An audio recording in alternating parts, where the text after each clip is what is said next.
வணக்கம் நேர்களே, நான் உங்கள் ஆஸ்ட்ரோ பூர்ணா, எண்கணித ஜோதிடம் மற்றும் ஆன்மீக பரிகார ஆராய்ச்சியாளர்.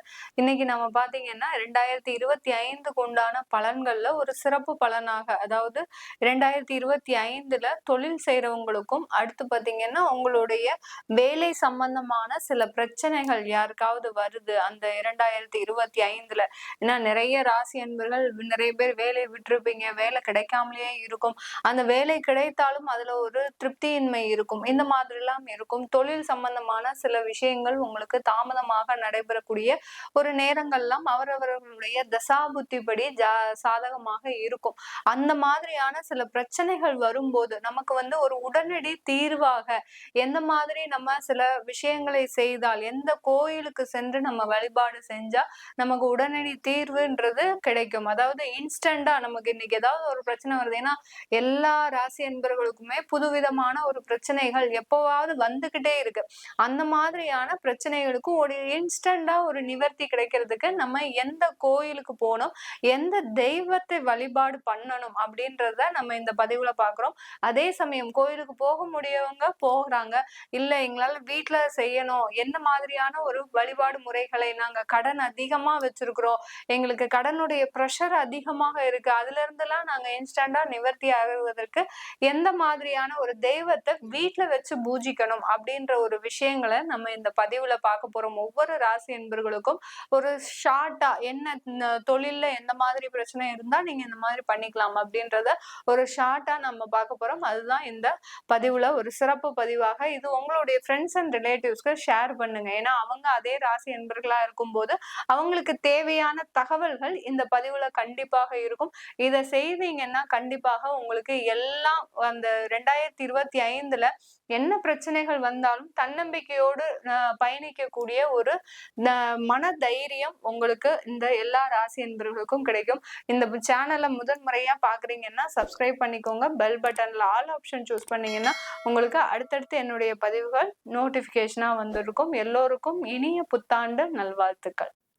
துலாம் ராசி அன்பர்கள் தன்னுடைய வாழ்க்கையில எதையுமே கொஞ்சம் நிதானமாக யோசித்து செயல்படக்கூடியவர்கள். ஏன்னா நம்மளை சுற்றி இருக்கக்கூடியவர்கள் அனைவருமே நமக்கு எதிரியாக தான் இருக்கிறாங்க அப்படின்னு வாழ்க்கையில புரிஞ்சுக்கிட்ட வருடங்கள் பாத்தீங்கன்னா கிட்டத்தட்ட ஒரு 2 வருடங்களுக்கு முன்னாலதான் புரிஞ்சிருப்பாங்க. அது வரைக்கும் வெளுத்ததெல்லாம் பாலு அப்படின்னு நினைக்கக்கூடிய அளவிற்கு எல்லாரையும் நம்பி நிறைய ஏமாந்தவர்கள் இந்த துலாம் ராசி அன்பர்கள்.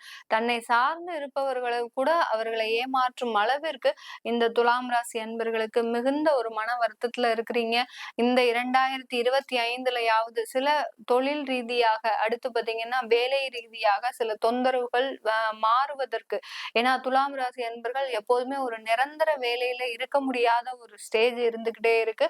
அதே சமயத்துல தொழில் செய்தா கூட அந்த தொழில்ல உங்களுடைய நேர்மையின் காரணமாக பலவிதமான பிரச்சனைகளுக்கு ஆளாகக்கூடிய இந்த துலாம் ராசி அன்பர்கள் இந்த 2025ல நீங்க பிரார்த்தனை பண்ணக்கூடிய அந்த தெய்வம் பாத்தீங்கன்னா காளஹஸ்தீஸ்வரர் அப்படின்னு சொல்லக்கூடிய அந்த சிவன். அந்த சிவனை நீங்க பிரார்த்தனை பண்ணுங்க. ஏன்னா உங்களுடைய 11ஆம் இடத்துல இருக்கக்கூடிய அந்த 11ஆம் இடத்திற்கு செல்லக்கூடிய அந்த கேது பகவானுடைய பயிற்சி உங்களுக்கு தேவையில்லாத மகிழ்ச்சியை குறைப்பதற்கு, லாபத்தை குறைப்பதற்கு சாதகமாக உள்ளது இந்த 2025ல. அதனால நீங்க அந்த காளஹஸ்தி கோயிலுக்கு போய் அங்க உங்களுடைய பரிகார பூஜையை பண்ணிக்கலாம் இந்த துலாம் ராசி அன்பர்கள்.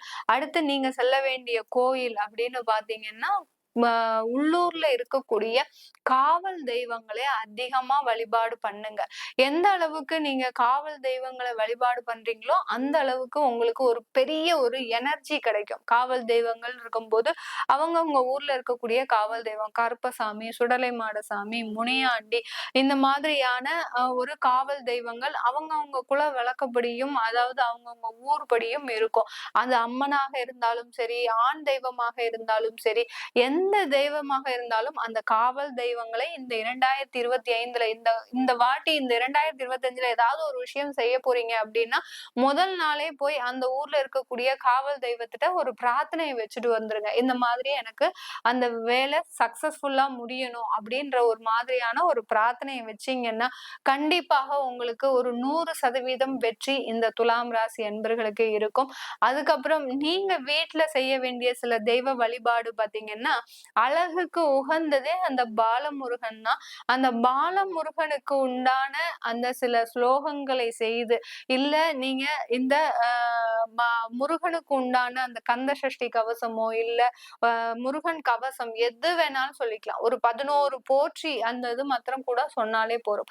இந்த மாதிரியான அந்த பாலமுருகன் படத்திற்கு பாலமுருகன் தான் வச்சிருக்கணும். அந்த பாலமுருகன் படத்திற்கு நீங்க சில தெய்வ வழிபாட பண்ணிட்டு அங்க ஒரு கற்கண்டு நேவேத்தியம் வைங்க. டெய்லி வச்சாலே போதும். உங்களுக்கு வேலை சம்பந்தமான இடமாற்றத்துல இருக்கக்கூடிய தொந்தரவுகள், வேலை சம்பந்தமான வருமான வளர்ச்சி இது எல்லாமே தீரக்கூடிய ஒரு ஆண்டாக தான் இருக்க போது இந்த தெய்வ வழிபாடின் மூலமாக.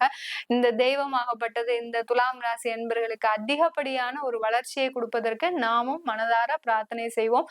உங்களிடமிருந்து விடைபெறுவது உங்கள் ஆஸ்ட்ரோ பூர்ணா. நன்றி, வணக்கம்.